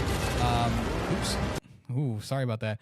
The game is looking good. I really am enjoying the look of this game. It looks like, I mean, they're not just going for a pod racer thing. There's air speeders and stuff like that as well. Lots of different vehicles there. But the fact that they are adding in pod racers really does tickle my pickle, because, the prequel trilogy was kind of what I grew up on, even though I watched the original trilogy first. Yeah, I'm really excited for this. I think that it's going to be a pretty fun game. I'm glad that we finally have a release date for it. And I'll probably be picking this one up day one and playing it. At the end of the day, even though I'm not as big of a fan of Star Wars anymore, I am still a fan of Star Wars, and I will still consume the media of Star Wars. Going into other things, I might be a little bit more apprehensive. If you pre-order the game, you get you get 3 exclusive Repulsor Craft, I guess, skins. You get a deluxe livery and player banner as well. You also get a steel case with a sleeve if you pre-order the physical version, which is kind of fun as well. So if you want to check that out, that is coming once again October 6th.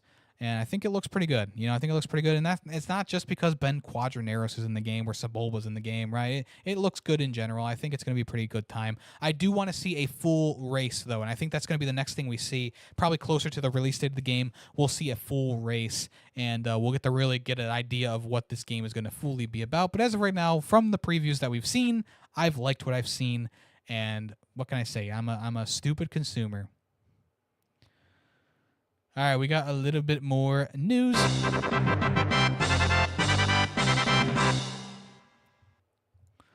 All right, it has been said, and it has been confirmed, that the next Call of Duty game will not release on the last gen of consoles.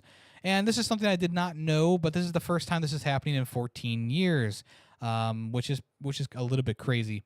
I don't know exactly where this all started to come from. But essentially, Call of Duty tweeted out the other day, not sure where this one started, but it's not true. The next Call of Duty game is not being developed for PS4. Now, does that mean it's not being developed for Xbox One as well? I would say probably. I feel like if it's not getting a PS4 version, it's probably not going to get an Xbox One version. If it does get an Xbox One version, it would be a little bit weird not to have a PS4 version along with that. But also at the end of the day, like, Xbox also doesn't want to be putting out games on PlayStation anymore. So it could be the start of that. I don't know. But apparently this is the first time this is happening since Call of Duty Black Ops 2 that a game is not going to be on the last generation of consoles, which is, of course, interesting, I would say the least.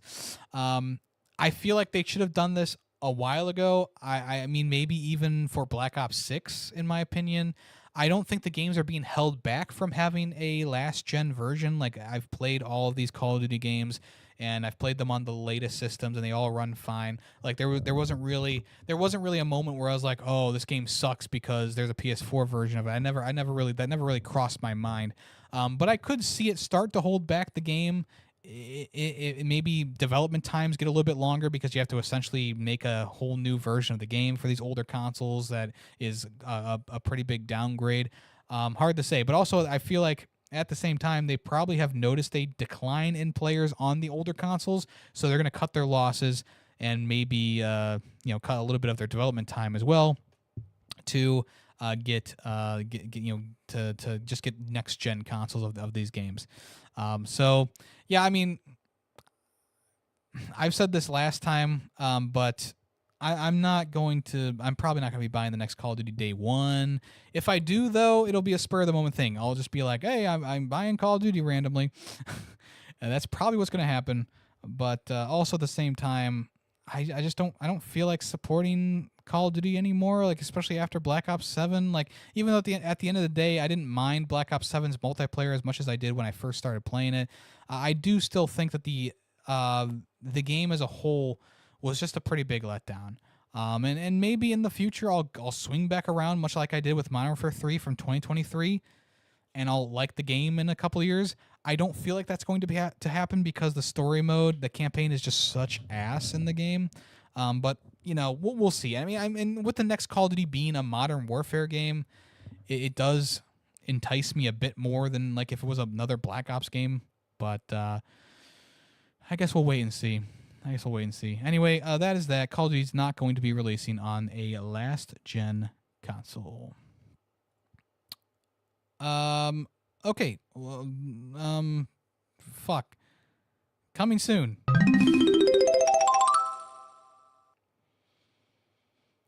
Sometimes I forget that I'm doing this live, and I just kind of like switch to the next thing.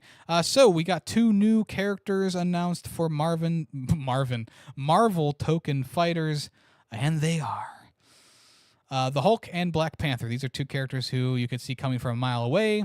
Hulk, obviously, you can't have a Marvel game without Hulk. I feel like there's no way to not have Hulk in this game. Black Panther, maybe even less of a surprise, seeing as the Black Panther movies were so good, and the fact that he's one of the more well-known characters at this point. I just want to skip ahead to some gameplay with the Hulk in it, please. That is Captain America. There he is. There he is. So he's wearing kind of like a Thor Ragnarok type style. Now, I'm not huge into Marvel comics. I've seen the movies, obviously, so that's why Thor Ragnarok comes to mind here. But I'm sure that there's this is an outfit from a specific era of the Hulk, which I do not know of because I'm not big into Marvel comic books. The design looks good. It looks unique enough that it's not just like a reskin or just the same skin again from the last fighting game that he was in. And then Black Panther. So they have made it the female version of the character now. Once again, don't know the lore, don't know the backstory. Just know what I know from the movies and stuff like that. Interesting choice. I'm sure it'll be fine. I mean, I'm not going to sit here and piss and moan that Black Panther is a female in this game. I don't give a shit. Yeah, cool that they're having, Black Panther in here. I believe Black Panther also has a unique stage for Wakanda, which is nice. Yeah, that is coming soon now. What that Invincible game just came out, there's got to be a little bit of a buffer between that and this. So I think this is coming out a little bit later in the year. But yeah, I mean, pretty cool. I mean, I like the style of this one. I think the style of the game looks good. And we'll wait to hear more in the future. All right. Finally, for our kind of news today, I wanted to blind react to the best Star Wars video games on Nintendo systems. This is coming from NintendoLife.com, of course. And I just wanted to kind of scroll through this and maybe see if there's anything odd, maybe if there's anything that I would disagree with. Now, I already saw this one, Star Wars The New Droid Army. Never played this one on Game Boy Advance. There's a lot of these Game Boy Advance games I never played. Flight of the Falcon, never played that. Star Wars The Yoda Stories, never played that. Episode 2 Attack of the Clones on Game Boy, don't know. NES Star Wars, haven't played that. Episode 1 Obi-Wan's Adventures, never played that. So far, okay, so here we go. So now we have Star Wars Episode 1 Jedi Power Battles. I guess I agree with it being this low on the list. It's not like the greatest game ever. Empire Strikes Back on the NES, never played that one. Star Wars Clone Wars Republic Heroes on the DS, never played that. And then they also have Jedi Alliance on the DS. Battlefront Collection, I do agree with this being here this low. I think this is a pretty poor collection of the 2 games. Angry Birds Star Wars. Honestly, boot that one up. Put that one higher on the list. Star Wars Clone Wars Lightsaber Duels. Interesting. Never played that one. Star Wars Hunters. Okay, so here's the thing. Star Wars Hunters probably shouldn't even be on this list. It's not even available to play anymore. If it is on the list, I would put it much lower. I really would. Even though it was a fun game to play a couple rounds in, I thought for a hero shooter based around Star Wars, it did the job. Don't understand why it's above some of these other games simply because, it was a basic made for mobile hero shooter. I'm surprised. They gave it an 8 out of 10. That's kind of crazy. Star Wars Force Unleashed 2 on the Wii. I haven't replayed this yet. I guess that would be a fine standpoint there. Star Wars Battlefront Elite Squadron. Never played that. Star Wars Clone Wars on the GameCube. Now, this is a weird one to put so low because I think that Star Wars Clone Wars is a pretty good game. The GameCube version, I guess I haven't played that one in a while, but I still think that the game itself is fun. It's a fun little vehicle game. I don't know. It just doesn't. It seems a little bit low in my opinion.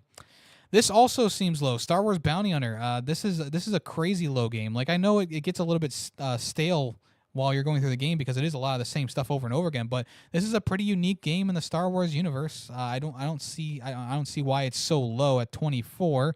Kind of disagree with that one. This is criminal, I will say.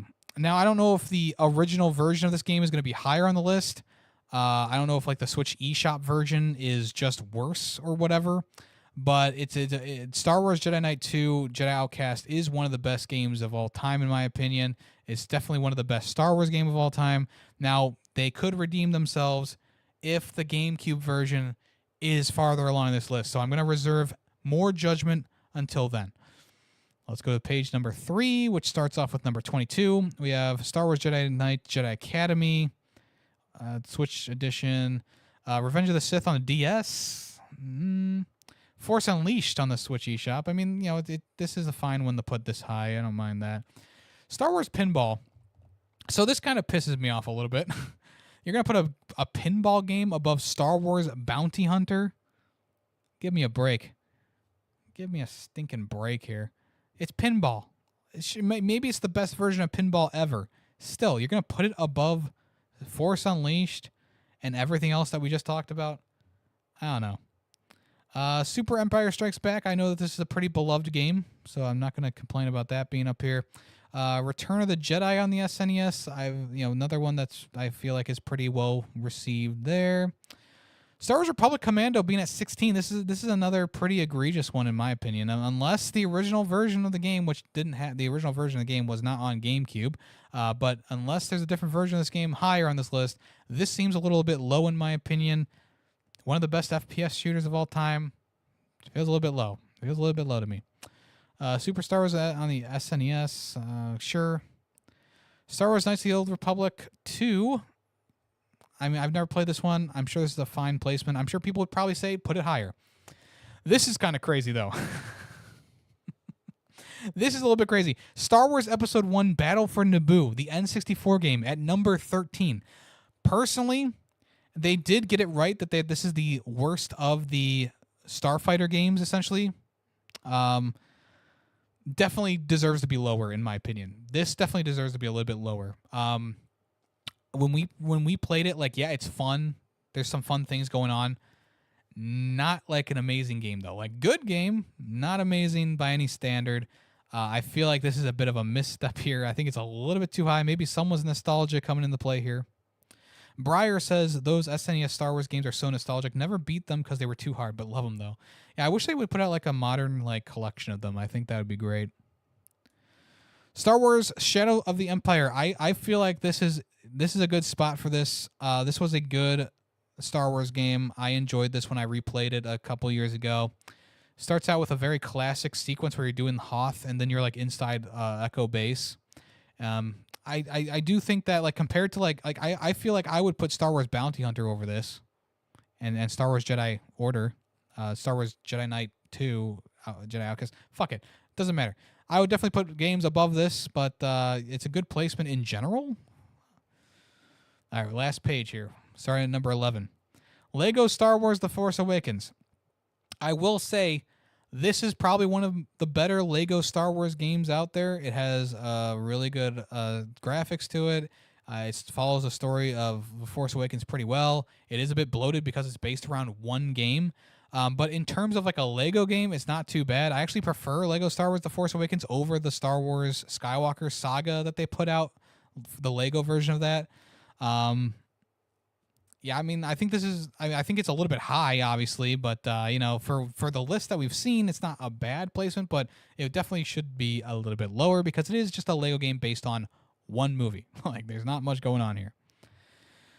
Lego Star Wars 3: The Clone Wars. I don't like this game. I think that it's bloated. I think it's messy. It's boring. I don't think there's enough Lego-ness to it. This one I feel like I would put much lower, probably towards the 20s in my opinion. Star Wars Dark Forces Remaster. This is another one that I think is a bit too high. I don't think this remaster was really all that special. I also don't feel like the game itself is all that great. Like, I do appreciate that this introduces Kyle Katarn, and all that. But in general, I feel like this is just like a nice baseline Star Wars game. Like, this should be definitely middle of the pack. I feel like this is a bit too high on the Star Wars ranking here. Star Wars Episode 1 Racer coming in at number 8. If this list was my list, this would be a low placement. I think Star Wars Episode 1 Racer, not only is it one of the best Star Wars games of all time, but it's one of the best racing games of all time. Very unique, pod racing is amazing. I want a whole movie based on pod racing. I want Sebulba to eat my ass from the back. Okay, this is low in my opinion compared to the rest of this list. It's low too, but we'll see what they have here. Star Wars Rogue Squadron 3 Rebel Strike. This is the weak. They do have it right. This is the weakest of the Rogue Squadron games. Actually, no. Well, yeah, I think this is technically the weakest of the Star Wars Rogue Squadron games. Not enough space, like actual spacecraft combat in this one. It felt like very much like a mishmash of like on the ground plus walkers plus X-wings and stuff like that. Would have put it lower. I honestly would put this one more towards where Battle for Naboo is, but there it is. Lego Star Wars Skywalker Saga. I do not like this game. I thought it was bloated. It was annoying. There were so many vehicle missions in this, which really was annoying to me. To like, essentially, major parts of the story, like going to the Gungan world, was just like walking through it. Right? It didn't actually have the story to it. But then the story mission was being in the submarine, the Naboo submarine thing, and just driving around in the submarine. Like it's just such a mishmash of like, it's a lot of Star Wars love. I get that. It's a lot of Star Wars love, but also at the same time, like, can we actually make some levels here? Most of it's just boss battles and vehicle missions. And I would put this much lower. I would put this in the low teens, in my opinion. Now, this is a good placement. Lego Star Wars Complete Saga at number 5. I don't mind this at all. I think this is the, in general, better version of the Star Wars saga. This is before the sequels took over. Yeah, I think this is a good placement here. Maybe a little bit high for my personal list. I would probably put it towards the lower part of a top 10, but still good placement for this list. Star Wars Outlaws on the Switch 2. I know Megaldoor will defend this game to the end of the days. I have not played through this one, though, so I have no opinion on this. Personally, seems a bit high, but also like this is one of the newest Star Wars games, so hopefully it's going to be the quality that makes it this high, right? I would hope so. Star Wars Rogue Squadron on the N64. This is at number 3. For me personally, this is better than the second game, and I know the second game is probably right after this one. I'm not going to spoil myself, but I'm pretty sure the second game is going to be... This game is better than the second game, in my opinion. I like the level design of this one better. It doesn't follow just the Star Wars storyline. It's unique. It does its own thing. It has a lot of different spacecrafts in it. I think that in general, this one just kind of flows better. It also has a lot more challenge to it, especially towards the end of the game. So I think that it's a good placement, but knowing what's going to come next or possibly come next makes me question this one. And yep, there it is. I was right. So yeah, Star Wars Rogue Leader, Star Wars Rogue Squadron 2 Rogue Leader. This was a day one release with the GameCube. And when I played it, it's good, but it's not number 2 on a list of best Star Wars games of all time, in my opinion.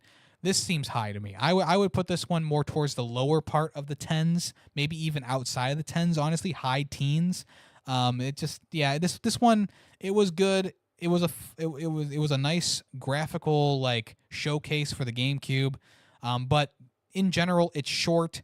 The level design not as tight as the original game or even Rogue Squadron 3 or Star Wars whatever that one, the other one, I feel like it's confined with the Star Wars with the storyline, much like the third game is as well. So, yep.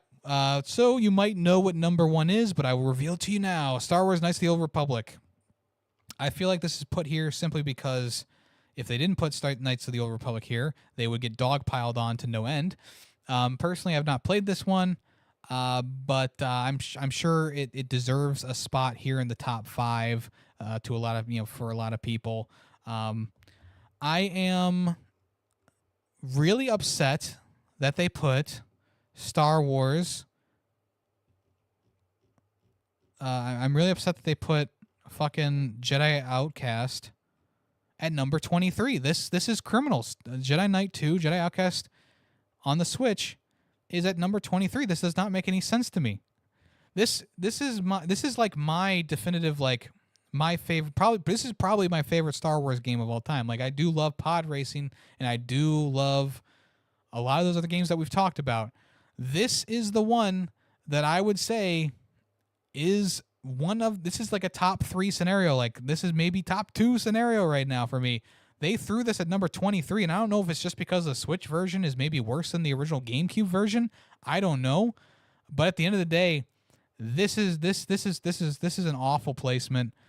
I'm a bit distraught about this. I will not lie. I was really hoping that they were going to be like, okay, Star Wars Jedi Knight 2 top 10 for the GameCube version, but no, they have the Switch eShop version here.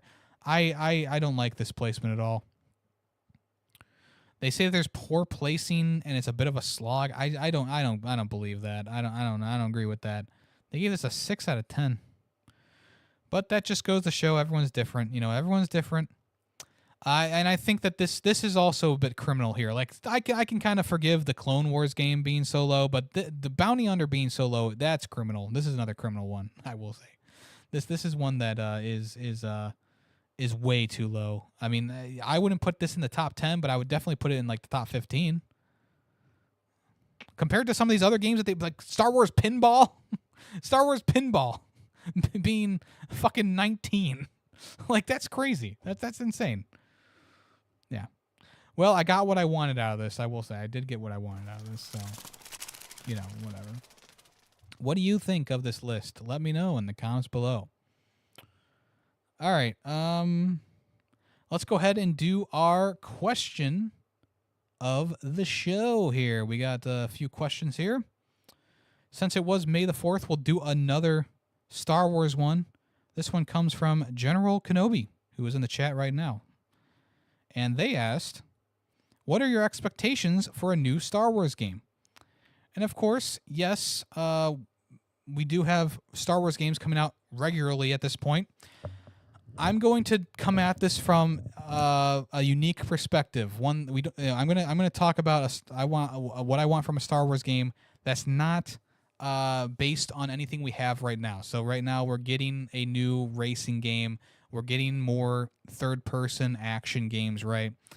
I think that what I want to see in a new Star Wars game is what we already had in Star Wars Squadrons, but not make it just a really technical, like, spacecraft game. Like, you make it kind of more like the Rogue Squadron games. What I want to see is another Rogue Squadron game. Is essentially what I'm saying. We've had third-person action games. We're getting a racing game again. We've had pinball. We've had hero shooters. We had whatever. I want a new Rogue Squadron game, and our best chance of getting that was I guess is going to be around when this Rogue Squadron movie comes out. But personally, that's the next thing I want. I want an arcade StarCraft game again, and we kind of got that with Battlefront. When Battlefront came around, there was like a single player mode that had spacecraft combat, and that tutorial mission where you're playing with the X-Wing really feels like a Rogue Squadron game. That would be perfect for a Rogue Squadron game. But then we got Star Wars Squadrons, which was this like simulation spacecraft game, and even though it wasn't bad, I just found myself wanting the more arcade experience like those old days. We've played a ton of these Star Wars games on the channel, and some of my favorite Star Wars games are those from the Rogue Squadron series or Starfighter or whatever. Like, these are games that feel good because they're arcade experiences. It's Star Wars. It doesn't need to be a simulation game. I don't need to, have all these different things for a Star Wars game. It's Star Wars. Just let me zoom around in a fucking X-Wing and destroy TIE fighters. If you do that, you got a good game on your hands. And like I said, I'm not coming at this from a perspective of like, oh, I want another Star Wars, Jedi Knight game, because we're getting those. We're getting those, right? But at the end of the day, if I'm looking at the Star Wars genre as a whole, and we're looking at the entire series as a whole right now, what are we missing? What is the big missing link in the Star Wars gaming landscape? And that is an arcade starfighter game, like a Rogue Squadron game or something like that. Something that just kind of pulls us back to those olden days of playing on the N64, going around an AT-AT's toes with the tow cable, wrapping them up, and throwing them down. And if that doesn't sound appealing to you, then there might be a screw loose somewhere, and you might want to tighten that up. But that is what I want to see from the next Star Wars game or a future Star Wars game. I feel like it's something that we really we really just need is just a straightforward starfighter game. I don't need to be on the ground. I don't need to be in a chicken walker. I don't need to be, going through the events of the Star Wars timeline.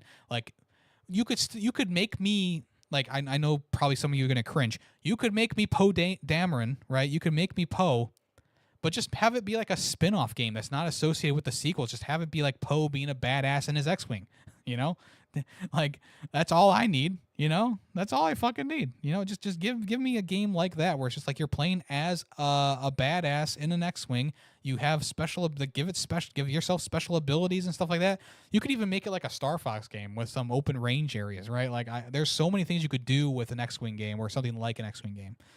But they're probably not going to do that because that's too good of an idea. It's going to make too much money. I have not played the original X-Wing or TIE Fighter games, so I don't have a perspective there. Greedy Waffle says, just like how we can't just kill orcs in Lord of the Rings universe now. Yeah, pretty much. It's kind of the same, two sides of the same coin there. Can't kill orcs in Lord of the Rings. It's got to be all, sunshine and rainbows games. And on the other side of that, we can't get a Starfighter game in the Star Wars universe because it's got to be a Lego game, or it's got to be a third-person action game, or it's got to be, whatever. Like I said, though, I am happy we're getting a racing game. If you had asked me this question before Galactic Racers was announced, I would say, hey, we need a pod racing game. We need a pod racing game so bad right now. But we're getting that, so I'm happy about that at least.